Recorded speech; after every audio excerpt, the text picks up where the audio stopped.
Welcome to chapter, Use of Wrong Tense.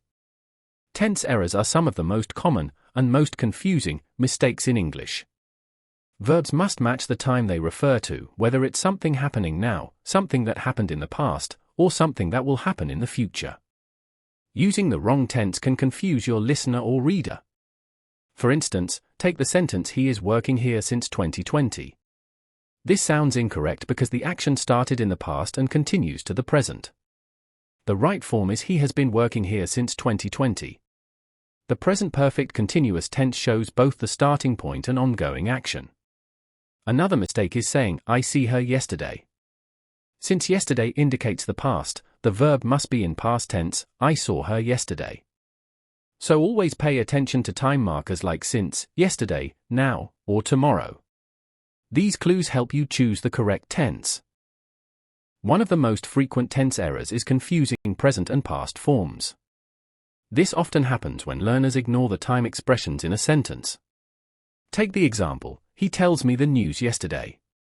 The word yesterday clearly shows the action happened in the past, so the verb should be in the past tense, "He told me the news yesterday." Another common mistake is saying, "I was knowing the answer." But know is a state verb, it doesn't usually appear in continuous forms. The correct sentence is, "I knew the answer." Similarly, "She is going to school last week" mixes present continuous with a past time expression. The right version? She went to school last week. Always watch out for time indicators like yesterday, last week, ago, or now. They are your clues for choosing the correct tense. Verbs alone are not enough, you must match them to the time being described. One of the trickiest areas in English grammar is choosing between the present perfect and the simple past. The present perfect is used when an action happened at an unspecified time and still has relevance now. For example, "I have never seen snow." That's a valid use, because it's still true today. But learners often confuse this with events that happened at a specific time in the past. For instance, saying, "I have seen her yesterday" is incorrect. The word yesterday points to a definite time in the past, so the correct version is, "I saw her yesterday." Similarly, "He has gone to the market an hour ago" should be, "He went to the market an hour ago." A general rule to remember is this: don't use the present perfect with exact past time expressions like yesterday, last week, or 2 hours ago. Those need simple past. Use the present perfect only when the time is not specified or when the action affects the present moment.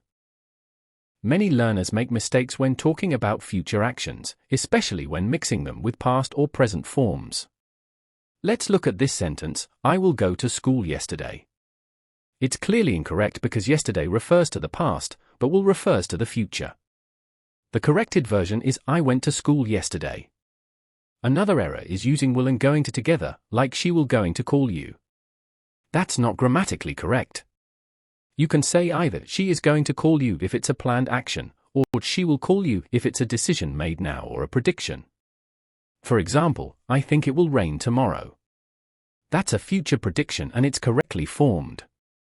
Here's a simple guide: use going to for planned actions and will for spontaneous decisions or guesses about the future. Avoid using past time expressions with future verbs, and don't mix helping verbs like will with continuous forms incorrectly. Keeping these rules in mind will make your English sound much more natural. Let's wrap up chapter with a few important points and a quick practice activity. First, always match your verb tense to the time expression in the sentence. Words like yesterday, since, last year, or tomorrow are strong clues. Don't mix verb tenses in the same sentence unless the context clearly requires it. One of the biggest mistakes is using the present perfect when you need the simple past. And don't forget, going to is for planned actions, while will is for spontaneous decisions or future predictions. Now, try this quick exercise: "She is living here since 2018" should be "She has been living here since 2018.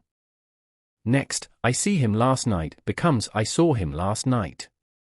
Then, "He has gone to London last year" is corrected to "He went to London last year." Finally, "They will went to the museum tomorrow" becomes "They will go to the museum tomorrow." Practice these patterns regularly, and your tense usage will become much more accurate and fluent. Thank you. Prepared by K. Rajendra Prasad.